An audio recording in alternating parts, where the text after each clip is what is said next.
حبيبتي زايا، يلا صار وقت النوم، يلا حطي راسك على المخدة، اقرأي قرآن ونامي حبيبتي.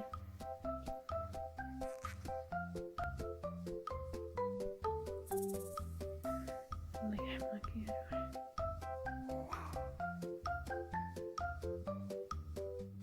زايا حبيبتي، انت صرتي شطورة وكبيرة.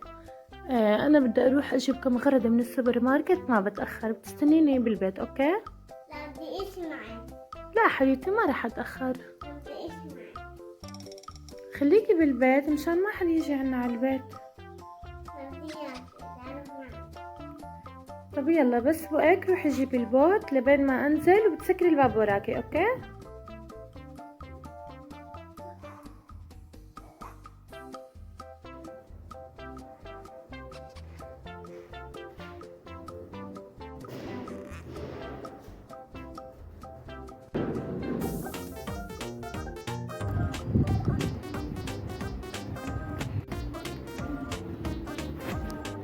بس هي تاركة الباب مفتوح؟ لا يا ماما هي مفتوح. مين فايت على البيت؟ زويا انت ما سكرت الباب؟ لا لا فكرته.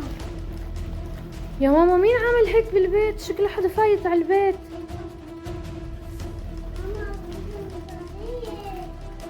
وين كانوا العابك؟ يا الله ليه هيك البيت مكركب؟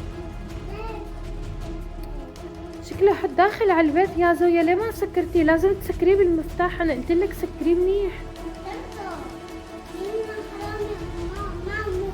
لا يا ماما ما بيكون حد معه مفتاح غيرنا، انت مو مسكرتيه منيح، شفناه مفتوح. شوفي كيف الاغراض بالبيت.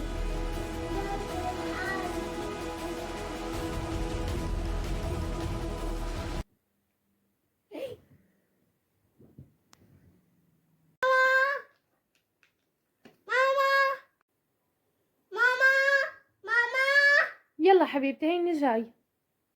حلمت بوسع.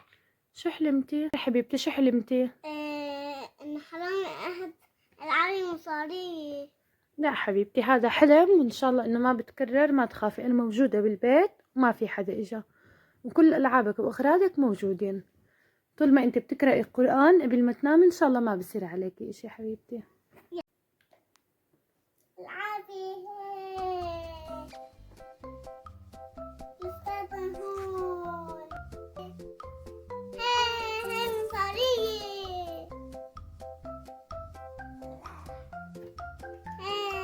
مستقبل هون.